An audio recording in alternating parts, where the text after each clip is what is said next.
이 영상에서 사용하는 역학 프로그램은 텔 영리학입니다. 마이크로소프트 스토어에서 한 달 동안 무료로 사용해 보실 수 있으며 필요하신 경우 월 29,400원으로 구독하여 계속 이용하실 수 있습니다. 안드로이드용 프로그램인 구성 영리는 구글 플레이 스토어에서 확인하실 수 있습니다.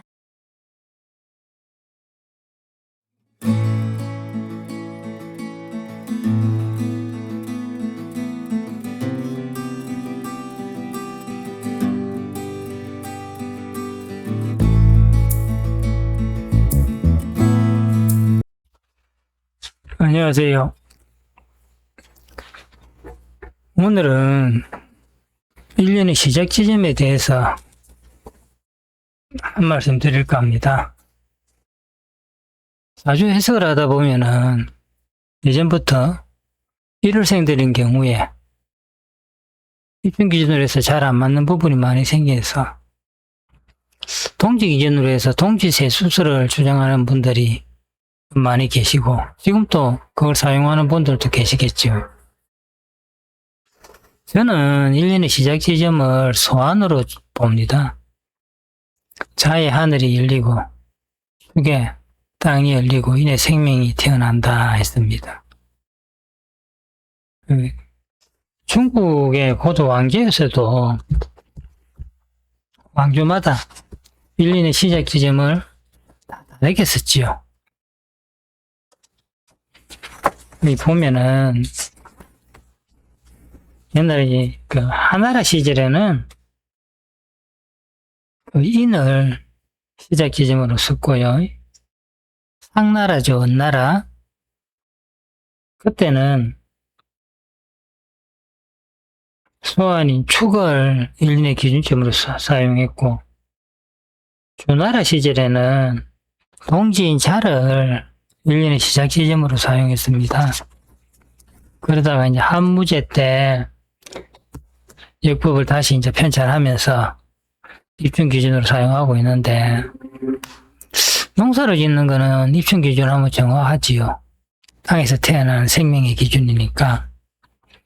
근데 사람은 땅 위에서 살아가는 생명체지, 땅에서 이렇게 뿌리를 내리고 땅에서 자라나는 생명이 아닌 게 되죠. 그래서 사람은 땅의 기운이 변하면은 그 환경이 변함으로 그 운의 영향을 다 받게 되어 있습니다.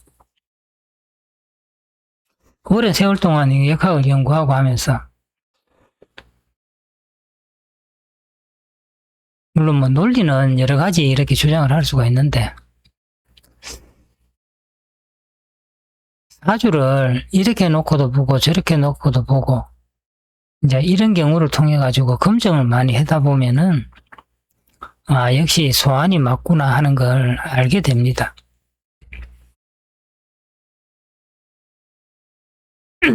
자, 여기 이 명조는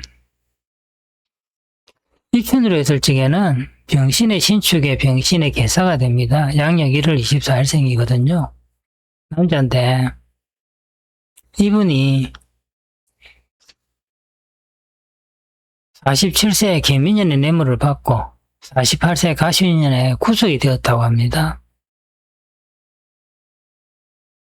자, 사신형이 있는데 신이 와서 사신형을 하니까 돈으로 해서 문제가 생길 수 있다. 이제 이렇게 볼 수 있지만요.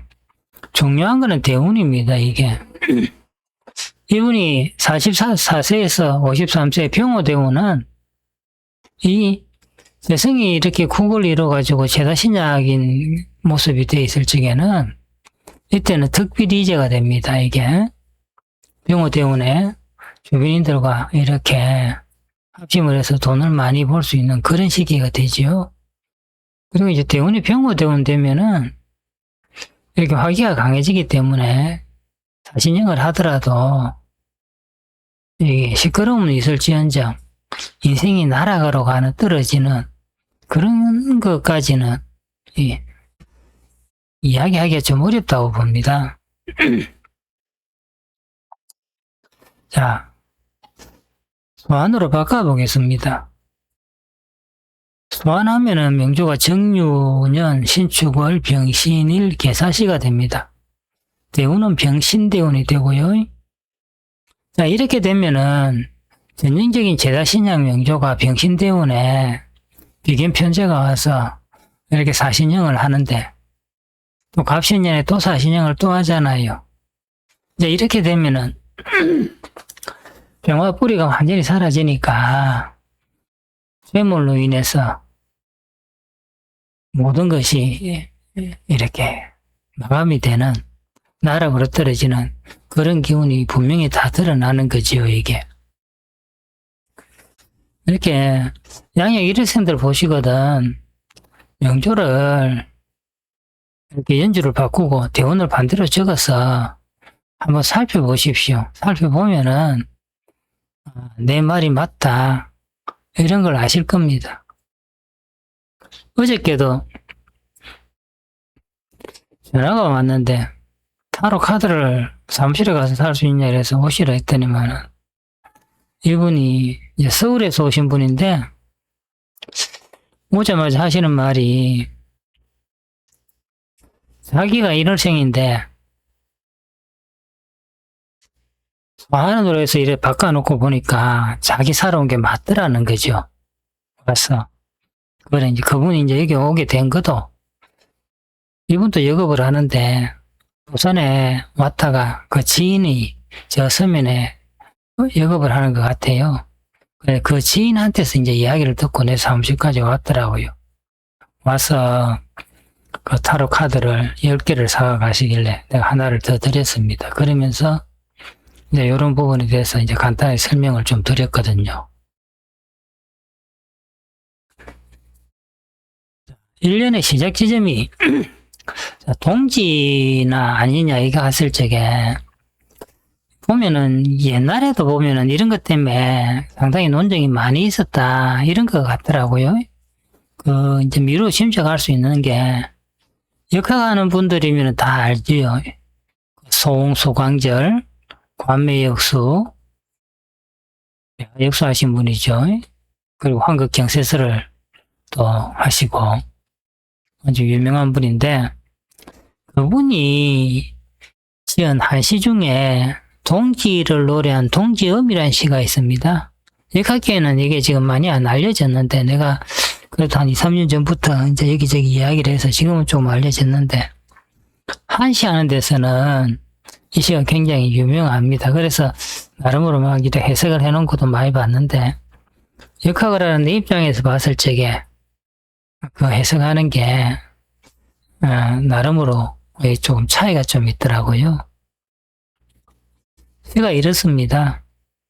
동지자지반 동지는 자월의 중간인데 천신무계이 하늘의 마음은 아직 무엇을 열리는 게 없다는 거죠. 아무런 변화가 없다. 일양 초동처 일양이 처음 동하는 자리나 만물 미생시 만물이 태어나지 않는 시간이다 했습니다. 이게 현주 미방담 현주의 맛은 담담하다. 이거는 뭐냐면 현주라는 거는 기도할 때 올리는 옥수입니다. 이게 새벽에 기도할 때 올리는 옥수인데 현주 미방담이라는 거는 현주에 맛이 들지 않았다는 거죠. 맛이 들지 않았다는 거는 물에 오행의 작용이 미치지 않았다는 거죠. 수의 기운이 들어가면 짠맛이 나고 목의 기운이 들어가면 신맛이 나고 화의 기운이 들어가면 선맛이 나고 금의 기운이 들어가면 단맛, 그 매운맛이 나고 토의 기운이 들어가면 단맛이 나거든요. 물도. 그래서 현주 미방담이라 하고요. 대음 성정이다 이랬습니다. 그 큰 소리로 노래하는 기쁨이다라는데 이거는 이제 그렇게 보시면 됩니다. 만물이 태어나는 개벽하는 소리다 이렇게 보시면 되겠고요. 그 소리가 아직 안 들린다는 것이고 사은여불신 이 말을 믿지 못하겠으면은 갱청은 복희입니다. 복희시를 청해서 물어보라 이제 이렇게 시를 지어놨더라고요. 제가 이제 이게 이 시를 보는 순간에 옛날에도 1년의 시작이 어딘가 사주에서 이런 걸 가지고 치열한 논쟁이 있었구나 이렇게 미루어 짐작을 했습니다.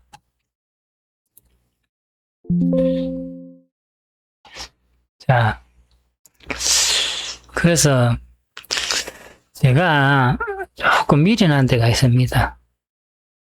무슨 말이냐면은 이렇게 태열 만세력을 제가 또 한 권 만들어서 출간을 해놨습니다. 이 만세력은 소환 기준입니다. 입춘균용인데 입춘균용은 책 뒤쪽에 양력 1월 2월만 이렇게 모아가지고 1900년부터 2050년까지 모아놨습니다. 비교하시라고. 앞부분은 다 소환 기준으로 해서 정리를 다 됐는데 명리죠. 육식갑자하고 남녀 대운하고 그 다음에 구성 상수하고 그렇게 이거는 구성 만세력 겸용입니다. 그래서 필요하신 분은 이 만세력 한번 사서 양력 1월생들 명규를 적어가면서 검증을 해보시면은 여기 소환이 맞구나 하는 걸 아시게 될 겁니다. 보통 보면은 이제 검증을 할 때 언제 무슨 일이 일어났다 이렇게 좀 사고 위주로 하면은 이 검증이 좀 어렵습니다. 이게 형충파이나 신살이나 이런 게 들어가면은 검증이 객관적으로 조금 어렵고요. 제일 좋은 거는 사주 명조의 모습과 이 사람이 이 사주가 이 대운에 갔을 적에 이 년운이 왔다. 이때 이런 일이 가능했는가? 이 사람이 이런 대운으로 살았으니까 어떤 모습으로 살았겠구나. 이 사람이 이때 왜 이렇게 나갔지? 근데 또 명규를 바꿔놓고 보면은 대운이 이렇게 가니까 이 사람이 그렇게 됐겠구나. 이제 이렇게 큰 판단을 먼저 하셔야 됩니다. 이 명조도 똑같지 않습니까, 이게?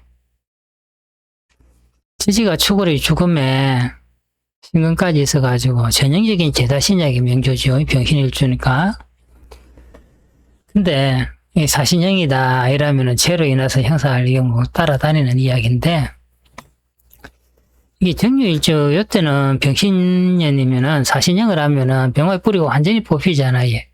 이게 병이 오면은 병신합으로 수로 되면은 또 평관기를 만들어내고 그러면 딱 관제수가 들지요, 이게. 이제 갑신년에 사신형을 할 적에 편입문서가 절제 들어가고 이제 이렇게 이해가 됩니다, 이게. 다시 하지만은 입춘 놓고 보면은 대운이 평호대운이잖아요. 제다신약에 평호대운 오면은 이때는 특필이 제가 됩니다, 이게. 근데 이때 뇌물 받고 구속이 됐다, 나락으로 떨어졌다. 도저히 이해가 안 가지요. 이렇게 대운의 큰 흐름하고 여기에서 먼저 흐름을 보고 그 다음에 어떤 일인지 이거는 이제 차차 이렇게 검증을 하시는 게 맞다고 봅니다. 자, 오늘은 소환명조에 대해서 한번 논해봤습니다. 마치겠습니다.